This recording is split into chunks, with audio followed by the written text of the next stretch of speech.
ফুলকে নমস্কার প্রিয় মানুষগুলো, আজকে হচ্ছে এই গরমে আপনাদের জন্য একেবারে স্বাস্থ্যসম্মত রান্না। এই দেখুন, এখানে আছে আপনার কি কি আছে, কচুরলতি, করলা, তারপর হচ্ছে ধুন্দুল, আলু, তারপর হচ্ছে ভেন্ডি আর বরবটি। এটা দিয়ে মা একটা গরমে মাছ দিয়ে স্বাস্থ্যসম্মত পাতলা ঝোল রান্না করতো। আমি সাথে হচ্ছে পাট শাক, এই দেখুন এত সুন্দর অসাধারণ, সাথে চিংড়ি মাছ দিয়ে দুটো রান্না দেখাচ্ছি। সবার আগে আমি সবজিটাকে কেটে নেবো, একেবারে সব কিছু সুন্দর করে ডুমো ডুমো করে কেটে নেবো। কাটতে কাটতে প্রিয় মানুষগুলো বলবো, জীবনের অনেক কথা, বিশ্বাস করুন। এই দেখুন কত সুন্দর সবজিগুলো, কিন্তু একেবারে কাটা হয়ে গেল। এই দেখুন সব কিছু একেবারে রেডি।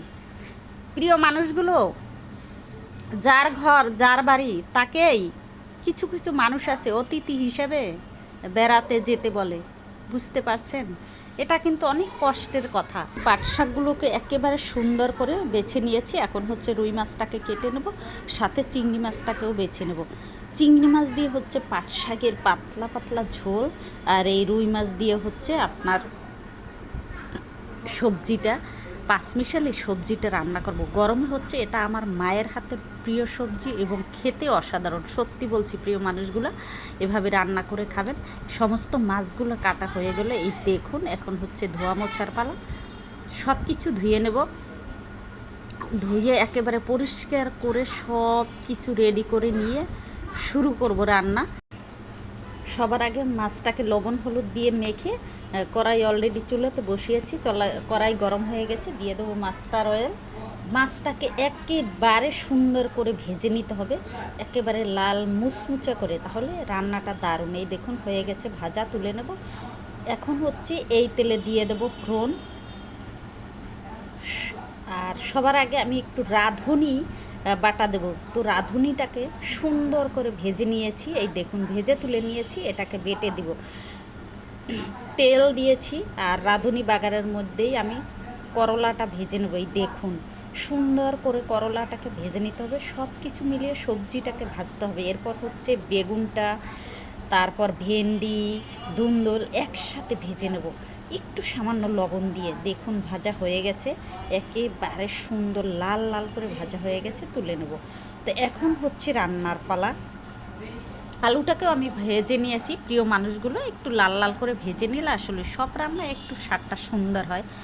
এই দেখুন আলুও ভাজা হয়ে গেল, তুলে নেব। এখন হচ্ছে দিয়ে দেবো তেল। তেল তো বেশ খরচ হয়ে গেল। শুধু ফোড়নেই হচ্ছে শুকনা মরিচ আর একটু রাঁধুনি, সামান্য জিরে, আর কিচ্ছুটি না। বিশ্বাস করুন এটা হচ্ছে স্বাস্থ্যসম্মত রান্না। সাথে দিলাম হচ্ছে একটু জিরে বাটা আর কাঁচামরিচ বাটা। কষানোর জন্য একটু জল দিয়ে সামান্য হলুদ দিয়ে মশলাটাকে কষিয়ে সবার আগে হচ্ছে কচুরলতি আর হচ্ছে ডাটা, সেই সাথে হচ্ছে বরবটিটাকে দিয়ে একটু কষিয়ে নেব সুন্দর করে। দেখুন সামান্য জল দিয়ে ঢেকে কষিয়ে নেব। কষানো হয়ে গেছে, এখন সব ভাজা সবজিগুলোকে দিয়ে দেবো। এই দেখুন দেখতেই তো অসাধারণ, খেতে জানি কত সুন্দর হয়ে গেছে। মাছটাকে দিয়ে একেবারে একটু কুসুম গরম জল দিয়ে দিয়েছি, তাহলে খুব সুন্দর হবে, কারণ সব কিছু হচ্ছে আসলে ভাজা।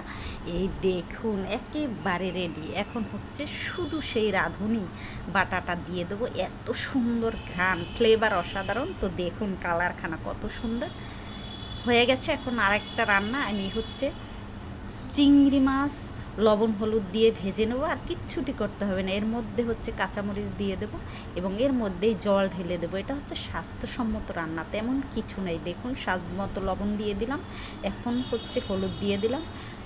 ঝোলটা ফুটে উঠেছে, এখন দিয়ে দেবো পাট শাকগুলো। ইস কি যে অসাধারণ, আর কি যে স্বাদ চিংড়ি মাছের পাট শাকের ঝোল, আহা হা হা, খেতে একেবারে অসাধারণ। দেখুন সাথে হচ্ছে বোম্বে মরিচ। বোম্বে মরিচ না দিলে কি পাট শাকের স্বাদ হবে বলুন তো? দারুণ, একেবারেই দারুণ, অসাধারণ। তো হয়ে গেল। পাট শাকটা অবশ্যই দুবার বাঘার দিতে হবে। এই দেখুন হয়ে গেল, শুধু রাঁধুনি আর হচ্ছে শুকনো মরিচ ফোড়ন দিয়ে একেবারে রেডি পাট শাকের ঝোল। খেতে খাবেন, চলে আসুন চিংড়ি মাছ দিয়ে, দেখতেই তো অসাধারণ। তো এখন খাওয়ার পালা। প্রিয় মানুষগুলো, সবার আগে আমি পাট শাকটা খেয়ে নেবো। ইস কি যে শান্তি, কি যে স্বাদ, ঘ্রাণে ভরে গেছে একেবারে রান্নাঘর। তারপর ডাইনিং, এই দেখুন আমি পাট শাকটা নিয়ে নিলাম, খেতে অসাধারণ। ওং শ্রী জনার্দনায় নমঃ।